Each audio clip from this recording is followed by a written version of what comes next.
City Health Office nagapanumdum sa publiko nga hindi magkampante bisan ginhalugan na ang minimum health protocol sa syudad. Mas ginpahalugan na ang mga pagsulundan sa syudad sang Iloilo kasunod sang pagdubo sang COVID-19 cases. Ginpahayag ni COVID-19 Team Focal Person Dr. Roland J. Fortuna, apisar nga ginpaidalo mang Iloilo City sa General Community Quarantine ara sa gihapon ang pamahog sang COVID-19 virus. Gani nagapahanumdum ang ahensya sa publiko nga hindi magkampante. Magsuksok sa gihapon sang face mask, sundo ng 1 ka metro nga physical distancing, kag hindi pagkalipatan mag-sanitize ang alcohol o kung magpanghugas ang kamot. Sa subong mga protocols nato, no, may mga damo na ginaalaw ang mga businesses go open. Tapos ang mga minors, mga 15 to up, pwede naman kasulod sa mga mall subong. Siguro ang ginanhan ko lang, ginahulat lang sa city government ang approval sang alert level system naton.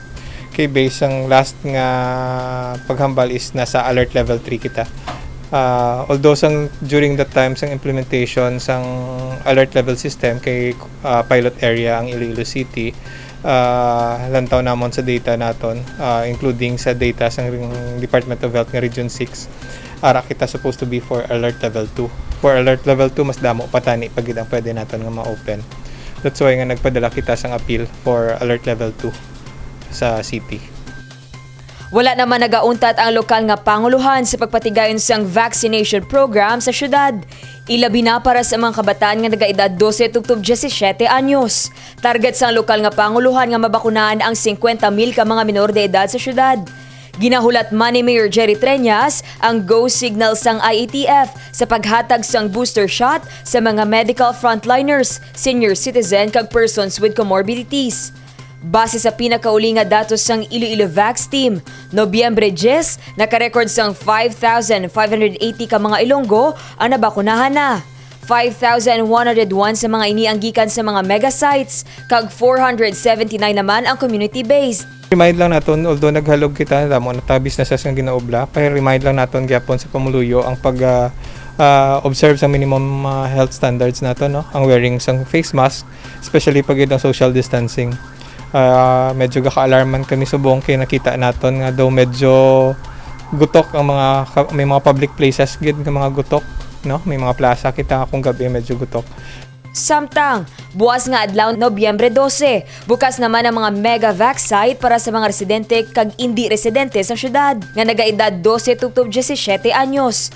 Mahimo lang ang magpadulong sa University of San Agustin, SM City, Robinson's Haro kag Ateneo de Iloilo. Magdala lang sa kagalingon nga ballpen, alcohol, magsuksok sang face mask, kag updo ng guardian. Dane Raffles, para sa Level Up Patrol. Mga Uswag Scholars, dako ang pasalamat sa Uswag Scholarship Program ni Mayor Jerry Treñas. Lubos ang pasalamat sang third-year hospitality management student nga si Klein Mark Gion sa nagapadayon nga Uswag Scholarship Program ni Mayor Jerry Treñas.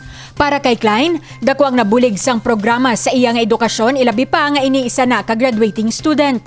Dako isang nabulig sa akon kay nakales akon nga tuition kay dako isang nabulig kay para sa akon nga ang parents ko da nang wala sang ang job. Dako gay pasalamat ko kay Mayor J. Treñas kay subong ang graduating student ako tungod sa Uswag Scholarship.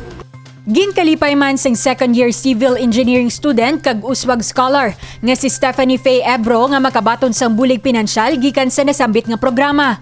Apisar sa mga pagpanghangkat nga ginatubang sa pinansyal nga aspeto, wala nadulaan sang paglaom si Stephanie nga mapaday ng iya nga pagtuon paagi sa bulig sang Uswag Scholarship Program. Pasalamat gid ako sa muni nga financial support sa amon nga mga estudyante kay isa gid siya ka do motivation sa amon to strive hard and para maging successful man kami someday.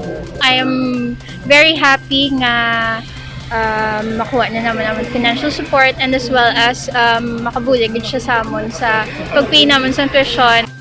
Base sa record gikan sa talatapan sang Uswag Scholarship Program, mayara sang 510 ka mga old Uswag scholars kag 490 ka mga bago nga Uswag scholars. Sila ang magabaton sang 5,000 pesos nga educational allowance kada semester.